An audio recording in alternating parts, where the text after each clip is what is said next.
తెలంగాణ, ఆంధ్ర, రాయలసీమ రుచుల సంగమం Tara South Indian Kitchen Kondapur. Hi hello welcome to Suman TV. నేను మీ రోషన్. సో ప్రజెంట్ నేను మనకందరికి ఎంతో ఇష్టమైన ఒక యాక్టర్, ఒక రైటర్, ఒక డైరెక్టర్, ఇప్పుడు ప్రజెంట్ ఒక politician is none other than great human being Posani Krishnamurali garu with me and exclusive interview with Suman TV. So Posani garu ఎలా ఉన్నావు బాబు? బాగున్నాను రోహన్. ఒక రకంగా మిమ్మల్ని చూస్తూ బాధపడాలో అర్థం కాదు, ఇంకొక రకంగా మిమ్మల్ని చూస్తూ సంతోషపడాలో కూడా అర్థం కాదు అనమాట.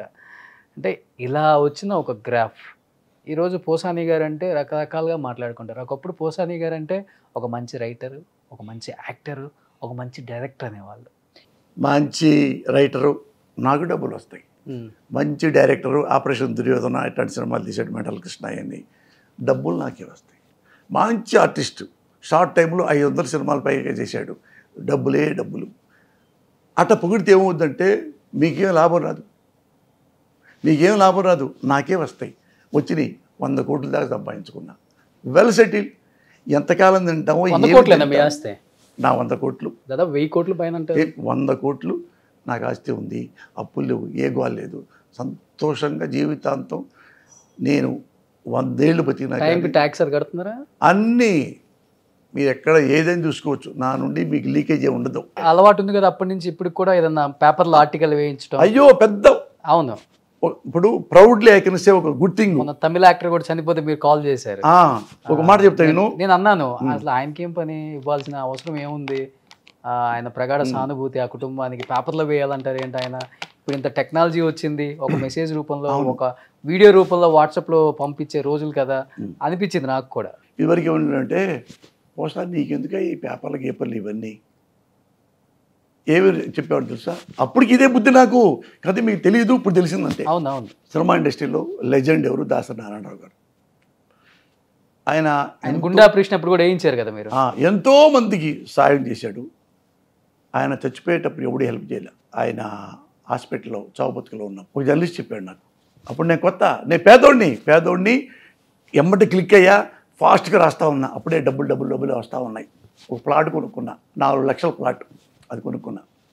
వచ్చి ఇంటర్వ్యూ తీసుకోవడానికి వచ్చి దాసరి గురించి వస్తే, అది చూడు మరలే ఇండస్ట్రీ ఎలాంటిదో, ఇంత పెద్ద నెంబర్ 1 డైరెక్టర్ గారు ఆస్తులన్నీ పోగొట్టుకున్నాడు, సినిమాలు పోగొట్టుకున్నాడు.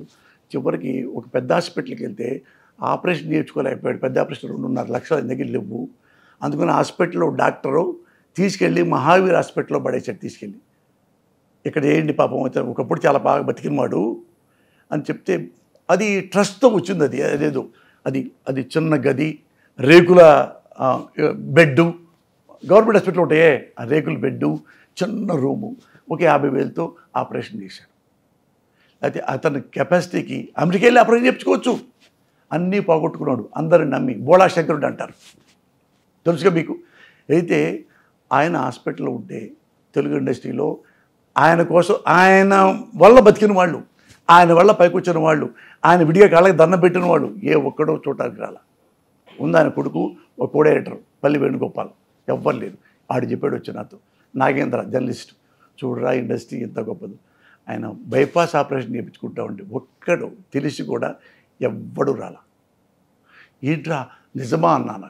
ఎందుకంటే చిన్నప్పుడు నాకు తెలుసు కదా, మా నాన్న డబ్బులు లేక ఆత్మహత్య చేసుకున్నాడు పొలం వెళ్ళి. మీ నాన్నగారు ఫుల్ బాటిల్ పెరామర్ డబ్బా పేరు. నేను ప్యాకెట్ ఆడాను, డబ్బులు పేదోడిని, డబ్బులన్నీ పోయినాయి, నా పిల్లాడిని చదివించలేకపోతున్నా. ఇంటిలో సంతోషంగా 2 పూట్ల అన్నం కూడా సరిగి పెట్టలే పరిస్థితికి వచ్చాను నేను. అప్పులు కూడా తీర్చలేనని చెప్పి ఆయన బాధపడి పొలం వెళ్ళి, మా మేనత్త అంటే మా నాన్న చెల్లెలు పొలంలో వెళ్ళి మొత్తం తాగేసి వితిన్ 5 మినిట్స్ చచ్చిపోయాడు. అందరూ పరిగెత్తుకొచ్చి, ఏమండి పోసాని సుబ్బారావు మంచోడండి, ఎట్టా కూడా బతికించారు సార్ అని ఎంతోమంది చదువుకున్న వాళ్ళు ఎంటపడి పట్టుకుంటే, ఆ ఊళ్ళో అరగంట చూసినా కానీ చివరికి చచ్చిపోయాడు, అరగంటలో. ఇక అట్లా మా నాన్న. మీ నాన్న అంటే కళ్ళలో నీళ్ళు వచ్చేసాయి సార్. మరి డబ్బులు నేను ఎంతోమందికి దాన ధర్మాలు చేసిన వాడిని, గుండె ఆపరేషన్లు చేయించిన వాడిని 10-15 దాకా. చాలామంది పిల్లలు పెళ్ళిళ్ళు చేసిన వాడిని, చదివిస్తున్న వాడిని ఉండి. మా నాన్న కనీసం ఒక్క 100 రూపాయలు ఉన్నా బతికేవాడే. గుర్తుందా నాన్న చచ్చిపోయినప్పుడు మీకు? నేను ఎంఏ చదువుతున్నా, ఎంఏ ఫస్ట్ ఇయర్. బా. ఎక్కడో చదువుకుంటుంటే మా మామయ్య తీసుకెళ్ళి వచ్చి రారా అని మళ్ళీ అన్నం తింటాడు లేడని చెప్పి వాళ్ళ ఇంట్లో అన్నం పెట్టించి, ఏంది ఈ టైంలో అన్నం పెట్టిస్తున్నాడు మా మామయ్య అని చెప్పి తీసుకెళ్తే, మోహన్ రావు తీసుకెళ్తే అడికెళ్తే ఇంటికి వచ్చి చచ్చిపోయాడు. అది చూశాను. అప్పుడు కూడా నేను ఎవరిని నేనే అడుక్కోనా. నేను ఇంత చదువుతూ గుంటూరు నాజ్ థియేటర్ ఉంది కదా, నాజు థియేటర్లో నెల బుకింగ్ వర్క్ చేసేవాడిని. Morning show, matinee, first show, second show చేసి నెల కింద డబ్బులు వచ్చాయి తీసుకొని మళ్ళీ నైట్ టైం మళ్ళీ లారీ ఎక్కి మా కాకాని వెళ్ళేవాడిని. 5 నిమిషాలు లేదని అక్కడ పని చేసుకున్నా.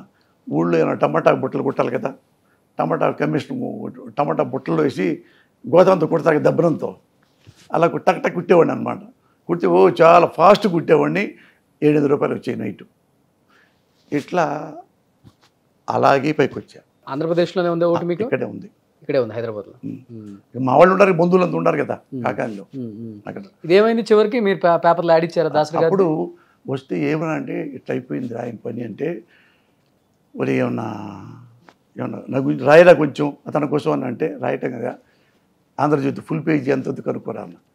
అంటే ఏంటి ఫుల్ పేజీ దీనికి వేయిస్తావా ఏంటిరా అన్న. నవ్వి వేయిద్దాం రా అన్న.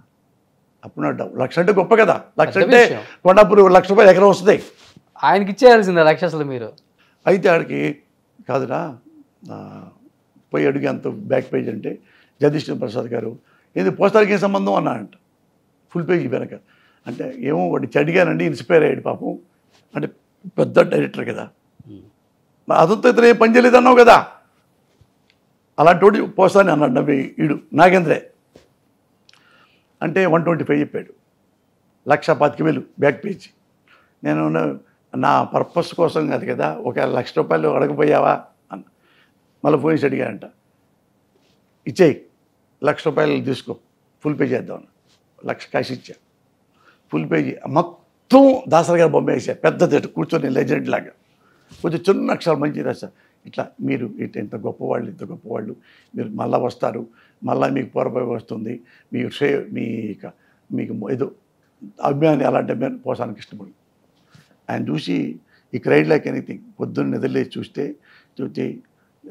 చూసి అదే చెప్తా, వీడు ఎందుకు వేసాడు నాకు, వీడు నాకేం సంబంధం ఏంటి, నా వల్ల తిన్నవాళ్ళు, నా కాళ్ళు పట్టుకున్న వాళ్ళు, నా బట్టలు కట్టిన వాళ్ళు, నా డబ్బులు తిన్నవాళ్ళు, నా భవిష్యత్తు నిర్మించిన వాళ్ళు, వాడి భవిష్యత్తు నిర్మించాను, ఒక్కటి రాలేదే వీడికేంటి అని అడిగాడంట. అంటే వాడు అమ్మను, నేను రానంట. వాడు కొడుకు కోడేటర్ ఉన్నాడు, పల్లి వేణుగోపాలరావు అని ఇప్పటికి ఉన్నాడు. ఆయన రామండి మీరు చూస్తాను, అది కవర్లో చిన్నదేదో 20 అటు పెట్టుకొని జోలు పెట్టుకొని వచ్చి కాము ఎవరు చెప్పకూడదని వచ్చి అలా అట్టానే ఇట్లా చూసాడు. ఒక అది ఎనప కుర్చీ పాప కూర్చుంటే, సార్ నమస్కారం సార్ అన్న. అటు చూసి ఇటు చూశాడు, నా బొమ్మ ఎదురు పెట్టుకున్నాడు. నేను ఇచ్చిన ఫుల్ పేజ్ అలా చూస్తున్నాడు ఆయన. నమ్మట్లే ఆయన, అన్బిలీవబుల్. నాకెవడరా 1,00,000 రూపాయలు పెట్టి చేస్తాడు ఈ రోజుల్లో. వాడు పిచ్చి నా కొడుకు అనుకున్నాడు, ఆయన ఏమనుకున్నాడు, అసలు నమ్మలేకపోయాడు. అది నాకు ఒక సేమ్ మా కాస్టోడో ఏం కాదు, మా బంధువు కాదు, ఆయన కాపు, నేనే కమ్మోడిని, అది కూడా కాదు. Because is a legend, because is honest. Honesty చాలా ఉంది, చిన్న చిన్న బలహీనతలు ఉన్నాయి తప్పితే హానెస్టీ చాలా ఉంది. చాలా బోళాశంకరుడు కూడా నిజంగానే. అయితే ఆయన వచ్చి ఇట్లా అన్నాడు, ఏం మాటకుండా ఏడుస్తూ. అడిగితే నేను వెళ్ళిపోతాను సార్ అన్న. రాని చేపట్టుకొని అట్టాన్ని బట్టి వాటేసుకున్నాడు 5 నిమిషాలు. నాకు ఏడుపు వచ్చింది, అయ్యో ఇంత పెద్ద ఆయన నన్ను వాటేసుకున్నాడు ఇదని. ఆ రేకు మీద కూర్చున్నాను, రేకు బెడ్ మీద, ఆ బెడ్ కింద చిన్న కవర్ పెట్టి, సార్ మీరు ఎడితే రాను, మళ్ళీ ఇప్పుడు వస్తా, మీరు డ్రెస్ తీసుకోండి సార్ అని వెళ్ళా. అట్లా దాసరి నాటకుంటే ఒక్కడు రాలే ఇండస్ట్రీకి. ఇప్పుడు నేను మరి ఎందుకు వేసాను, మెహర్బానీ కోసమా? ఆయన మినిస్టర్ అయ్యాడు, నేను ఆయన దగ్గర పని చెప్పుకున్నానా? ఆ తర్వాత మినిస్టర్ అయ్యాడు, నన్నే పిలిచాడు, అరే పోసాని పిలవండిరా. ఇంతమంది గుంపులు వచ్చారు. అప్పుడు మొత్తం వచ్చారయ్యా, 1000 మంది. అయ్యా అయ్యా అయ్యా దాసరి గారు అయ్యా. ఆర్టిస్టులు అయ్యా కాళ్ళకి దండం పెట్టడమే, డైరెక్టర్లు కాళ్ళకి దండం పెట్టడమే, కొంతమంది ప్రొడ్యూసర్లు కాళ్ళకి దండం, అన్నీ. అరే అమ్మ యూట్యూబ్ వీళ్ళు కూడా నింగికి వాళ్ళే నిబిడాచర్యంతో వీళ్ళే అని నిబిడాచర్యంతో చూడటం ఏమి నా పని. మన కష్టాలు ఉన్నప్పుడు తెలుస్తుంది. నేను అనగానే లోపల వస్తే అమ్మటి నేను రాగానే ఎమ్మటే లోపలికి కృష్ణ మురళి వచ్చాడు సార్ అంటే రమ్మనండి, నన్నే పిలిచాడు ఫస్ట్. కృష్ణ అని వాటేసుకున్నాడు. కూర్చో అన్నాడు. సార్ నేను చాలామంది ఉన్నారు సార్ వెనక, ఒక మాట చెప్పడానికి వచ్చాను సార్ అన్నాడు. చెప్పు కృష్ణ. హ్యాపీ బర్త్డే సార్, ఒక మాట చెప్దామన్నాను. కొన్నాళ్ళ కిందట మీ లైఫ్ ఏంటో మీకు తెలుసు, ఇవే చెప్పా. బయట చాలామంది వచ్చారు. ఆ మైంలో పడతారా ఎలాంటికుంటారా మీ ఇష్టం అని చెప్పి వచ్చలేసి ఆగు కృష్ణ అన్నాడు. అవన్నీ నాకు గుర్తున్నాయి కానీ గుర్తులేదు. రాగానే మళ్ళీ ఆయన కాళ్ళకి దండం పెట్టగానే మాకు కరిగిపోతాడు. ఇది ఇలాంటి ఇండస్ట్రీ ఇది. ఇలాగే సొసైటీలో కూడా చాలా పేదవాళ్ళు ఉంటే జెన్యూన్గా నేను ఇచ్చా. ఎక్కడో బీహార్లో కూడా ఇచ్చా. బీహార్లో వాచ్మెన్ కొడుకు, వాచ్మెన్ కూతురు 10 ఏళ్ళ అమ్మాయి గుండె హోలు పడితే 1,50,000 ఇస్తేగా బతకదన్నారు. ఈనాడులో బీహార్ ఈనాడులో నుంచి ఏజెన్సీ ద్వారా ఇక్కడ ఈనాడుకి వచ్చింది అది. వాడు కిడ్నీ అమ్మితే 60,000 అంట, 2 కిడ్నీలు అమ్మితే 1,20,000 కదా, అప్పుడు ఆపరేషన్ చేయించవచ్చు అని వాడు తెలీదు. వాడు 2 కిడ్నీలు చచ్చిపోతావురా, అడిపారు మహేష్, పాట్నాలో వాచ్మెన్. అంటే 2 కిడ్నీ చచ్చిపోతావురా నువ్వు అంటే వాడు ఎట్లా మరి అని ఇది వేశారు. అయితే నేను అడిగా ఫోన్ చేసి, ఎంత అయితే బతుకుతాడంటే మొత్తం మందులతో సహా 1,50,000 అండి. నేను 1,50,000 చెక్కు రాసుకొని ఇచ్చేసి డైరెక్ట్గా పోయి రామోజీరావు గారికి ఇచ్చా. రామోజీరావు గారు ఓయ్ అంటే మొత్తం చూసి వాటేసుకొని రామోజీరావు నన్ను షేక్ హ్యాండ్ ఇట్టేటాడు అన్నీ వచ్చి నా గురించి ఫుల్ పేజీ రాపిచ్చాడు. ఈటీవియన్స్ అని బుక్ ఉంటుంది వాళ్ళకి, అందులో ఒక పేజీ మురళి ఇట్లా ఇన్స్పైర్ అయ్యి ఎలా చేశాడు అని. ఎంకరేజ్ చేస్తారా మేడం ఇంట్లో బాగా మీ స్పీచ్లు చూసి? మీ she is BSc BL lawyer. Okay. ML Nagpur university ML చదువుతుండగా లాస్ట్ ఇయర్లో నాకుతో పెళ్లి చేశారు, అరేంజ్డ్ మ్యారేజే. నేను బిఏ ఎంఏ ఎంఫిల్ చదివిన తర్వాత పిహెచ్డి ఇంకా 3 నెలలు ఉన్నాగా నాకు డాక్టరేట్ వచ్చేది. ఆ టైంలో ఈ టైంలో ఇద్దరికి మాకు పెళ్లి చేశారు. ఇద్దరు 6 నెలలు ఉంటే ఇద్దరు ఎంఎల్ కూడా అయిపోయేది, నాకు డాక్టరేట్ వచ్చేది. లాయర్ మేడం ప్రాక్టీస్ చేస్తున్నారా? అదేదు. అప్పుడు పెళ్లి చేశారు. ఇంకేం చదువుతాం, వివాహం విద్యనాశనం శోభనం సర్వనాశనం, ఏం లేదు. కానీ నాకంటే తెలివైంది నా భార్య. ఎప్పుడు శాంతంగా ఉండేవాళ్ళు ఎక్కువ ఆలోచించగలరు. నేను ఎక్కువ శాంతంగా ఉంటారా? నువ్వు ఎక్కువనే అరుస్తుంటాను అనుకుంటావు కదా నువ్వు వచ్చినప్పుడు ఈ గంటే అరుస్తా. ఓకే. మిగతా ఆడికి వెళ్ళానంటే అసలు నేను మోగవాడిగా ఉంటా. ఓకే. ఇద్దరం ఎప్పుడు కామెడీయే ఇంట్లో, అన్ని కామెడీగా ఉంటాం. ఇక నీ ముందు నేను ఏ అబద్ధం చెప్పాలి ఈ వయసులో? ఐఎమ్ 60+. ఇంకేం అబద్ధం వాడాలి నీకు? అంతే. అబద్ధపడి నేను అచీవ్ చేసేది ఏంటి? ఇంకా ఏముండదు. అచీవ్ చేయడానికి ఏముంటుంది? నా భార్యకి 60, నాకు 60+. ఇద్దరికి అప్పటికిప్పుడు ఇలాగే ఉన్నాం. 30 ఏళ్ళ కింద ఎలా ఉన్నాం, 32 ఏళ్ళ కిందట ఇప్పుడు అలాగే ఉన్నాం. అదే మెంటాలిటీ, అదే ఫీజిబిలిటీ, అదే ఎఫెక్షన్, అదే అట్రాక్షన్. పిల్లలు ఏం చేస్తున్నారు ఇప్పుడు? ఇద్దరు ఉజ్వల్ ప్రజ్వల్ కొడుకులు. ఒకడేమో బ్యాంకాక్లో ఆన్లైన్ కోచింగ్ బిజినెస్ అంటే ఏదో మనకు తెలియదు, వాడు అక్కడ చేసుకుంటున్నాడు. నాకు ఇష్టం వచ్చినప్పుడే పెళ్లి చేసుకుంటాను డాడీ, అప్పటిదాకా మీకు పిలవద్దు, నీకు కావాలంటే ఈలోపు చిన్న కొడుకు పెళ్లి చేసుకో, తమ్ముడికి వాడికి చేయి. కోడలు ఎత్తుకు పెట్టాడేమో. మా ఇంట్లో మొగమాటాలు లేవు నాన్న, భయపట్టాలు లేవు, సంకోచాలు లేవు, ఒప్పుకుంటారు లేదు, అన్నీ ఒరేయ్ ఇంత వచ్చినీరా, ఈ 2 మీవి, మేము చచ్చిపోతారు, ఈ 2 మీవి, మీరు ఏం చేస్తారో మాకు తెలియదు. మీరు పేకాడతారా, చదువుకుంటారా, వ్యాపారమా, చక్కకుంటారా, పిల్లలు చదువుకుంటారా, పెళ్ళిళ్ళై మేమేం అడగం. మీది మీకు ఇచ్చేస్తా, మీది మీకు ఇచ్చేస్తా. మీరు ఇలా ఉంటే బాగుంటుంది, మీరు అలా ఉంటే మీ ఇష్టం, ఎలా ఉన్నా మీ ఇష్టం. చిన్న అబ్బాయి మీతోనే ఉంటాడు? చిన్న అబ్బాయి ఉన్నాడు, వాడు పెళ్లి చేసుకుంటున్నాడు. చూస్తున్నాం, సంబంధాలు చూస్తున్నాం. చూడండి ఎవరన్నా ఉంటే మరి. ఎవరన్నా ఉంటే అంటే ఇప్పుడు గారి కోళ్ళ ఉంటూ పెద్ద విషయం అసలు కాదు. నేను కొమ్మ అనుకో, నేను కమ్మ. ఎవరైనా మామూలుగా ఏంటంటే కమ్మాళ్ళలో చూస్తారు. ఇప్పుడు మా అబ్బాయి ఏమన్నా అంటే ఎవరైనా పర్వాలేదు అన్నాడు. ఓకే. మా అబ్బాయి వాడు అమెరికాలో చదువుకొని వచ్చాడు. ఏం చదువుకున్నాడు? ఇక్కడ +2 అయిపోగానే బీటెక్ వస్తే వద్దు మానేసి హాలీవుడ్లో డైరెక్షన్ కోర్స్ 1.5 year కోర్స్ చేయించాడు. అక్కడే ఉండడానికి వెళ్ళిపోయాడు పర్మనెంట్గా అసలు యాక్చువల్గా. 1.5 year అయిన తర్వాత కోర్స్ అవుతుంది. ఇక వాడు రొట్టె అవి తినలేక వాళ్ళ అన్నం అంటే బాగా ఇష్టం, అన్నప్రియుడు. ఆడు ఏడుతున్నాడు. ఇక 1.5 year తర్వాత మమ్మీ రొట్టె చికెన్ బన్ను చచ్చిపోతున్నాను, నేను ఉండలేను ఇకంటే వచ్చేయమ్మా అంది. ఎమ్మటి వచ్చాడు. బాగుంటారు, ఇద్దరు బాగుంటారు కదా, హీరోలు అయ్యే అవకాశం ఏమైనా ఉందా? ఇద్దరికి అవకాశాలు వచ్చినాయి కూడా. ఓకే, వాళ్ళిద్దరికి ఇష్టం లేదు. ఇద్దరికి ఇష్టం లేదు. వీడు నాకంటే హైట్ ఫిజిక్ బాగుంటాడు, మంచి ఫిజిక్. నాకు ఎప్పుడు వేయాలని ఉంటుంది కానీ వాడికి ఇంట్రెస్ట్ లేదు. మీరు ఇప్పుడే ఎలా ఉన్నారంటే అప్పుడు కసకసలాడు ఉంటారు, ఫాస్ట్ అంటే తన్నుకొని ఉంటారు హీరోయిన్. ఇదే ఎనర్జీ ఎప్పుడు ఇదే అంటే ముందుగింది ఏం లేదు. ముందుగింది దానికి అటు ఇటు వెళ్తా క్లబ్బులు పబ్బులు.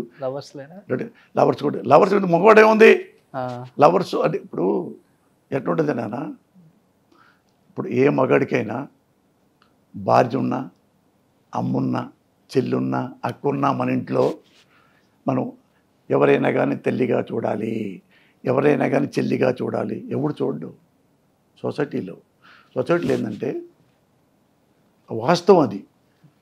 ఆడదానికి ఆకర్షించే గుణం ఉంటుంది, మగాడికి చెల్లించే గుణం ఉంటుంది. అది ఎంతవరకు చెల్లించాలంటే మన జీవితం నాశనం కానంతవరకు, మన కుటుంబం నాశనం కానంతవరకు అంతవరకు చెల్లించవచ్చు, అట్రాక్ట్ అవ్వచ్చు. మరి అట్రాక్షన్ ఇప్పుడు ప్లస్ మైనస్ అట్రాక్షన్. మనం సైంటిఫిక్గా చెప్పుకోవాలన్నా ప్లస్ మైనస్ ఎట్టున్నా కానీ 2 కలిగితే టక్కర్ అతుక్కుంటాయి. అది ఎంతవరకు అతుక్కోవాలంటే, ఎంతవరకు అట్రాక్ట్ అవ్వాలంటే మన జీవితం నాశనం కానంతవరకు, మన కుటుంబం నాశనం కానంతవరకు, ఆ పిల్ల జీవితం నాశనం కానంతవరకు. ఫ్రెండ్లీగా ఉంటారు, అట్రాక్టివ్గా ఉంటారా, ముద్దే పెట్టుకున్నాడా, హగ్గే చేసుకున్నాడా, you should not exceed your barricades. అవి ఏ మనిషికైనా ఉంటాయి. మినహాయింపు పోసాను ఎందుకు పోతాడు, పోసాను ఏమన్నా ఊడిపడ్డా, అమ్మ కడుపులోంచే పడ్డాడు. అదే రక్త మాంసం, అదే కళ్ళు, అదే గుండె, అదే లివరు, అన్నీ అయ్యే ఉంటాయి. అదే సొసైటీ, అవే బిహేవియరు, అవే అట్రాక్షన్స్. కొత్త ఏడొస్తాయి రావు. కాకపోతే నేను అది ఎంతవరకు వెళ్ళకూడదో అంతవరకే ఉంటా, అంతే తప్ప ఒక 4 ఇళ్లలో పెట్టి మెయింటెనెన్స్ అయ్యే మనకు తెలియవు. సరదాగా ఉంటా అందరు.